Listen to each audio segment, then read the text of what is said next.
Losing myself and finding my strength, came to the conclusion that I want it all. Feeling that pressure of trying to do better. I want to reach heights, but too scared to fall. Too scared of failure, way more scared of feeling regret from not even trying. That's terrifying. I understand that chasing my goals, I bury my clocks because it take time. I gotta go, I already know. If I want to grow, you reap what you sow. That be the case. Planting my seeds and water my base. Yeah, I made mistakes.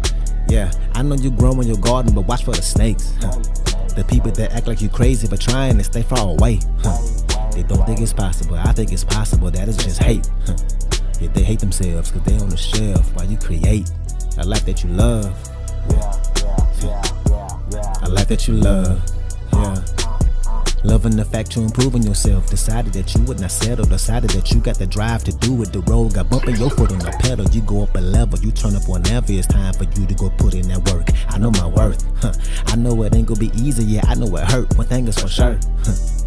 Yeah. Until they put me in this earth. Before I ride in that hearse. I'm chasing my goals. I'm chasing my goals. Yeah.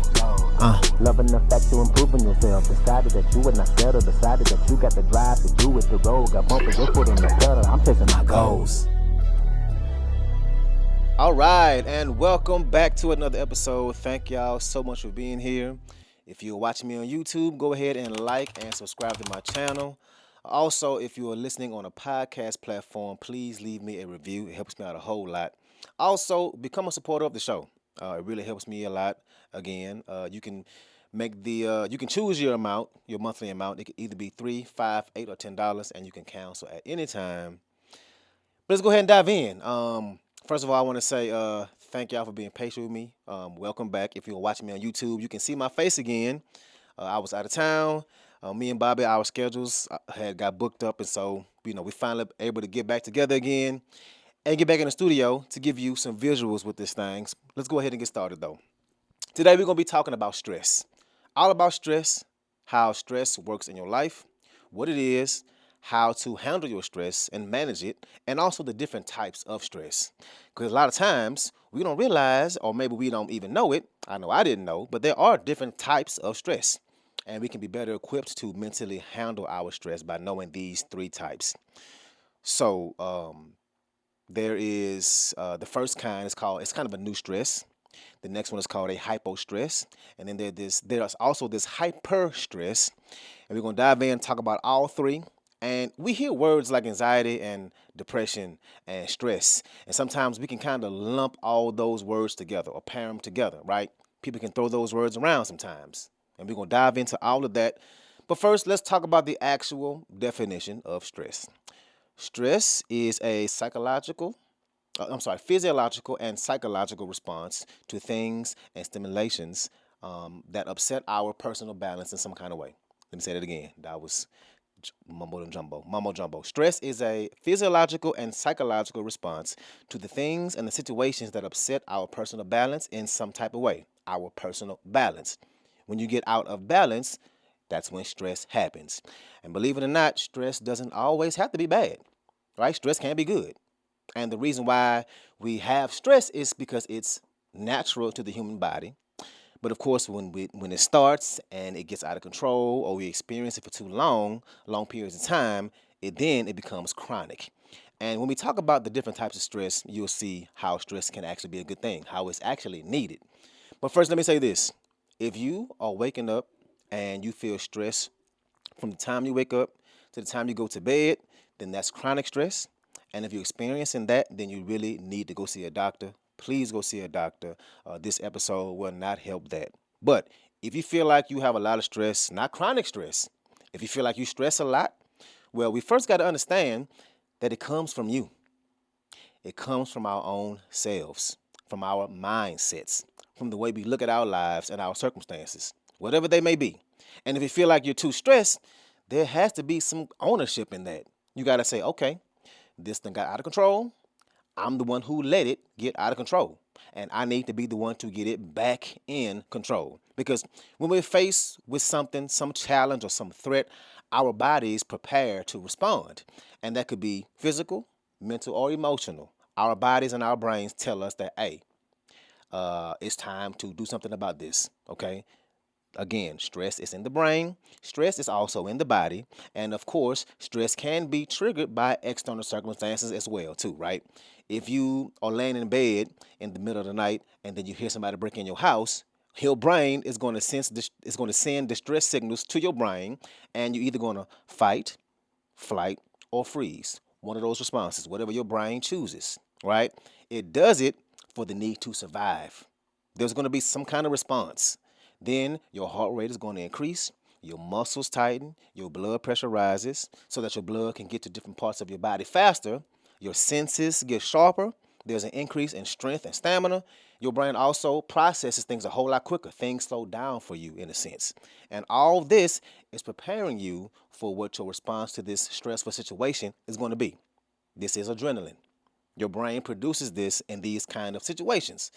And I'll never forget the first time I felt adrenaline. I was like 10 years old or somewhere around that age. And we had this Doberman Pinscher. Where I'm from, if you have a nice dog, people would steal your dog. And it was a nice dog, and it actually got stole twice from us. And it was also a young dog, like 1 year old. And we had just got it, had it for like 3 weeks, and somebody stole it. And I remember walking home from school from the wrong bus stop. I got off early to be with my friends. So I was a little further away from home than I normally am. And, in the South, especially back then, in the mid 90s, a lot of folks, and they still do, but people had their dogs outside, right? They didn't come in the house, right? Dogs were not allowed in the house back when I was growing up. And I'm walking home, and I just so happened to see my dog. And I called her name, and she looked up at me, and I knew, that's our dog. That's our dog. And I ran home fast as I could, and I felt the adrenaline. I never ran as fast in my life. I felt like I was flying. I felt my heart rate. I felt like I had a superpower. I was flying. Second time I felt adrenaline, I was literally in a fight. Speaking of fight or flight, I got in a fight and I was scared. I was like 13 years old, and I couldn't back down. Right, very much that toxic male, toxic teenage boy energy. My friends were there; they were watching, and the boy I was about to fight, he called me out about something, or he did something to me. I can't remember what it was, but I do remember the adrenaline. And when I tell you, I didn't know that I could throw punches that damn fast. I probably hit this boy like 10 times in 2.5 seconds. I can't explain that feeling. It was like I was moving faster than I ever moved in my whole life. It was effortless.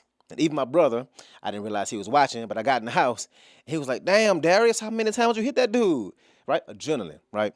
Anyway, and I know the example that I gave earlier about somebody breaking into your house in the middle of the night. That's an extremely stressful situation, right? If you ask most folks what they're stressed about these days, they won't tell you that, I'm stressed because I got people breaking in my house left and right in the middle of the night. No, that's not an everyday stress, right? Most of our daily stress comes from our minds, not necessarily the things around us, but inside us. The way we perceive a situation can determine whether or not it's stressful. For example, one of my best friends, he don't like dogs, especially if it's a big dog. He don't mess with them. He's scared of them. Me, I like dogs. I don't have them, but I would consider myself a dog person. So if the two of us walk by a dog, especially if it's a big dog, and even if that dog is clearly friendly and wagging his tail, it's going to be two different levels of stress for both of us. Two different levels of stress based off our perception, based off our experiences, right? Another example, I experienced this at one of my day gigs. I have a job at the Science Museum of Minnesota, and we have a theater program there, and we do short shows, demonstration type shows, usually about science, and it's for the museum patrons. And we have this show that we do about physics and sports. And well, if you know me, if you know the theater industry first, the majority of theater folks do not play sports. They didn't grow up playing sports. I did. I love sports. And there's a few elements of this show that require you to show some hand-eye coordination, maybe catch a ball, hit a ball, throw a ball, right? And just kind of talk about sports a little bit. And for some people who have no background in sports, they have a different stress level around that show. It would give them anxiety. They would feel like they look silly talking about sports and doing these demonstrations with a bat and a ball and throwing and catching. Stressful for them. I had zero stress. But the other side of it, some people dreaded having to do it, right? Exact same situation. For me, I like the show. It's fun. For other folks, it's stressful. Both non-serious examples, both demonstrations of how stress can work, how it can be caused by our brains. And stress can manifest in different ways through excitement. It can manifest through anxiety, through depression, feeling overwhelmed, agitation. But stress is a mechanism that's necessary for the human body. We need it to survive. But the kind in our minds, that's the one, that's the kind that we need to start working towards freeing ourselves from. So here we go. So the first type of stress is called eustress, and that's spelled EU stress, EUSTRESS. And the prefix EU means good. This is the good kind of stress. It can actually be exciting. It's usually short term. For example, like riding a roller coaster, right? I love roller coasters. Whenever I go to a theme park that I haven't been to, I want to ride every last one, right? Especially the fastest ones, the biggest ones. That's an exciting kind of stress because you feel it as you're going up that first big drop, and on your way down on that roller coaster, it's stressful, but it's a good stress, right? Another example, let's say first day butterflies, right? And feeling nervous. Or your excitement to tell somebody some really good news, right? That is eustress. Like for me, as long as I've been doing theater, I still get a little nervous before every show. Every time. Especially if it's opening night.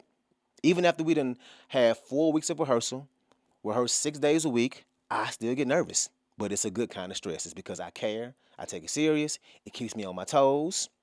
So, the good stress. And what this stress does is it enhances your motivation, your focus, your energy, and it can turn on parts of your brain that make you more creative. You want eustress in your life. So, how do we create more good stress in our lives? Well, one easy way to do it is to step outside your comfort zone. Step outside your comfort zone, doing new things. And I've been trying to do that as much as I can lately, right? Because you feel so much better after you do it. Do something challenging. Push yourself. Setting goals that ain't too easy for you. Now, I'm not saying set goals that are unachievable, but set goals that are going to stretch you. Something that's going to get you outside of what you've been comfortable with. And when you do this and when you do achieve it, it's going to feel good. You're going to feel good about yourself, right? Eustress can be very beneficial for us. So that's the first one. That's the good. Let's move on to the next one. The next one we're going to talk about is called hypostress. And this is the stress of understimulation. Understimulation, too little stimulation. And I was kind of surprised to learn about this one, right? Because when you think about stress, you think about being too stimulated, having some kind of unwanted stimulation. But this one involves lack of stimulation, right? Situations of not having enough challenges in your life, not enough activities in your life, laying on the couch, watching Netflix all day. And this can lead to feelings of restlessness, being really bored, lack of excitement in life.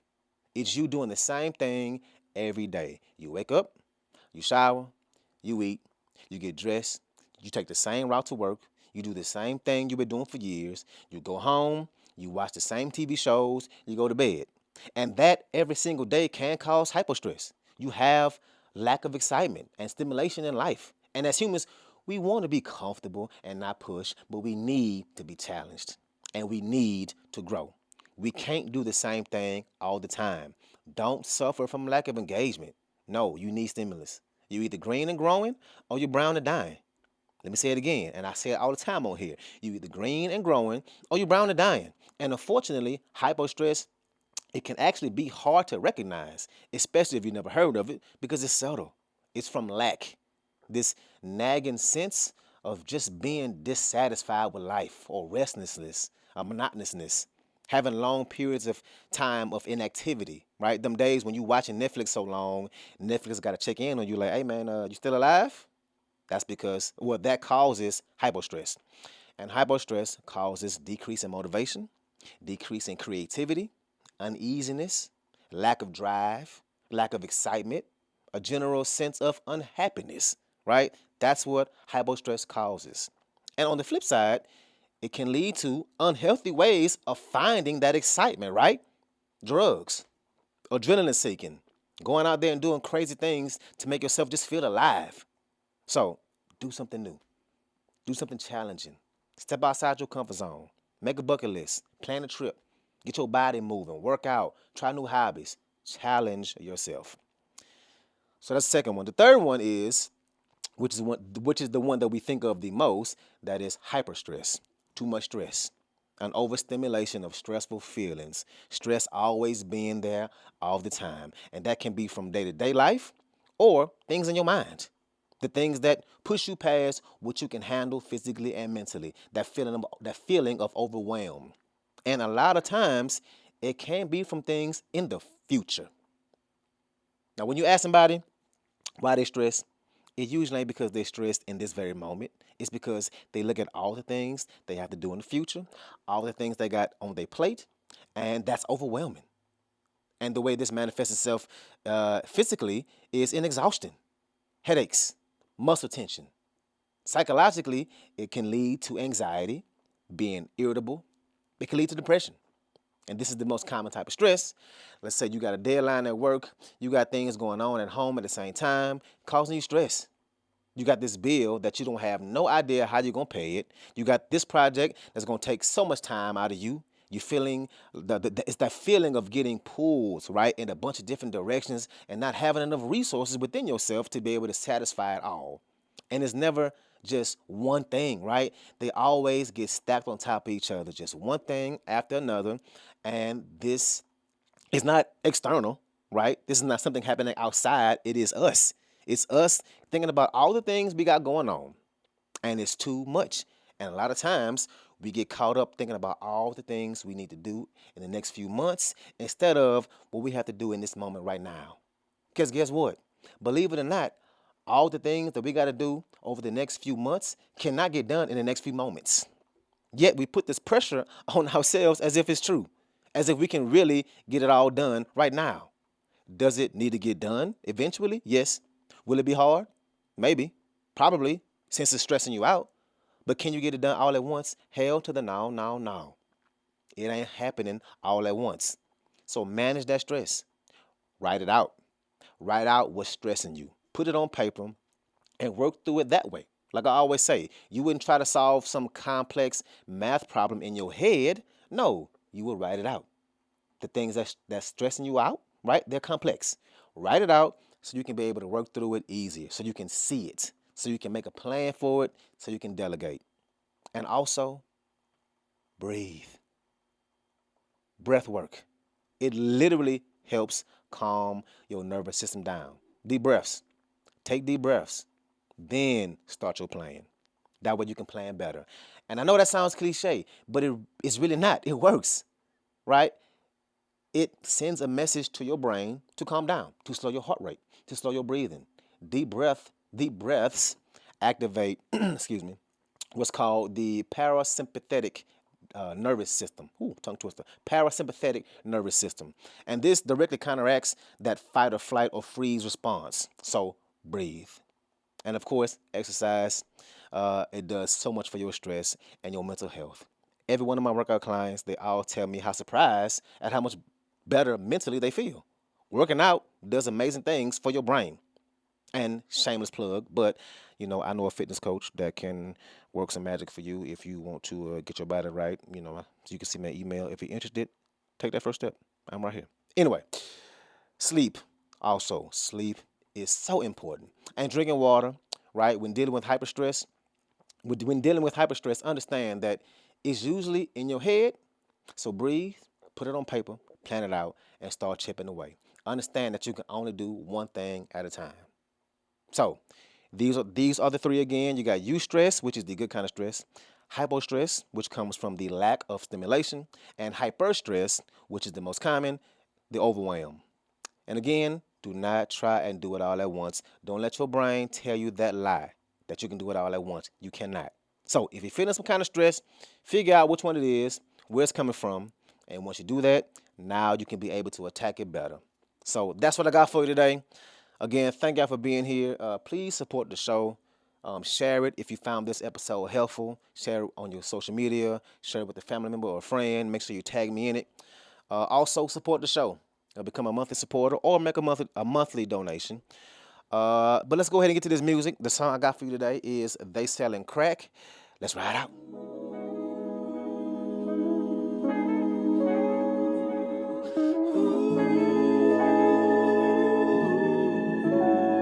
You know they say words can kill. They selling crack on the corner. I grew up like this. And if a picture is worth 1,000 of them. They selling crack on the corner. God bless the artist. I grew up like this. Picture me perfect. Picture me perfect. Fuck if they talking, I'm already perfect. I do it on purpose. Yeah. Call it what you want, I don't got service. She callin' too much, just see me in person. Girl, bye. I like my phone dry. I never been thirsty. Ain't seen me in a while. I'm probably working. Going hard for my last name. Trying to make it a brand name. It's Dodge. And I'm lit all summer long. I don't need no ashtray. I don't need no ashtray. But who am I to tell another man how to make his own money? It's getting dark out here. You don't wanna walk out here. Fuck minimum wage, it ain't no jobs out there. No, niggas standing on the corner. Cocaine, marijuana. And life is all about choices. You only get what you born with and your two shoulders. With the weight of a boulder, the crime rate boiling over. My classmates look like soldiers, cause they got them army guns. Your life looking way different, like you was born with glaucoma. Cause you don't see that shit. Nah. If the system fail him, a convicted felon, or the police kill him, what you tell him when he a kid? Who influenced by crack? You can ask my big brother Cal about that. My big brother Al about that. And these was my role models. And them niggas had that crack. Wanna smoke weed just like them. 13 years old, like yeah, nigga, pass that sack. Break it down, roll it up, smoke it up. First time smoke it, I choke it up. My father was there when growing up, but my happy home was broken up. Mama said, fuck it, we moving out. Yeah, she rather be broke as fuck. Try to be the man, not old enough. I give my pops some props. No, he didn't do everything right. Still, he was always in my life. We ain't never have to worry about no lights. When your best friends wanna ball out like globetrotters, they looking up to they role models who selling crack with no problem. That's why whenever your mama said, when that street light come on, your ass better be home, cause they selling crack on the corner. I grew up like this. They selling crack on the corner. I grew up like this. Yeah. They selling crack, they selling crack. He selling crack and she using it. His family ain't cool with it. Her family got used to it. He got a bird and he flew with it. He know just what to do with it. Take it straight to the kitchen. On the stove making stew with it. Ain't no money in the classroom, so he dropped out of school with it. The bad schools get the worst teachers and they don't know what to do with him. He gets labeled by society. Yeah, they call him a hooligan, cause they think we all animals and the cops are the zookeepers. I wish I could fly, cause I would say bye, I'm going to Jupiter. I'm way too close, I done got numb, I done got used to it. We murder the most, all this death, all these funerals. Cause they got beef and keeping it hot like aluminum. Trying to get closer to Jesus, I wanna pray in Jerusalem. I see the devil influence us, I think the devil recruiting us. I'm trying to get closer to Jesus, I wanna pray in Jerusalem.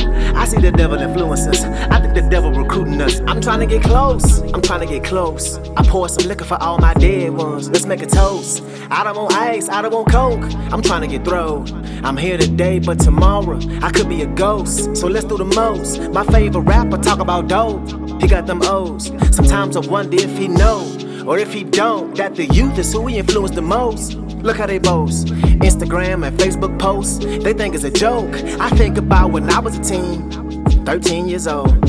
He lived across the street, that was my dog, that was my woe. His big brother was like my brother, he selling dope.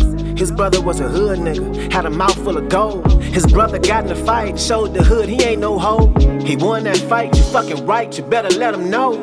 But they had a revolver, and not a revolving door, and he let that revolver blow. Was hard to see him go. He won that fight, but lost his life. We got the call later that night, and my heart hit the floor.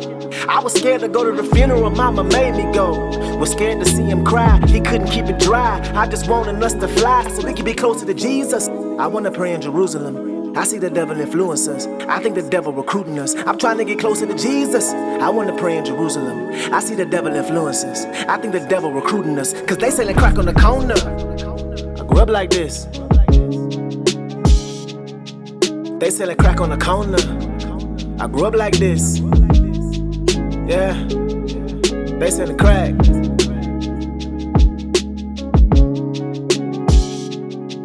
They selling crack.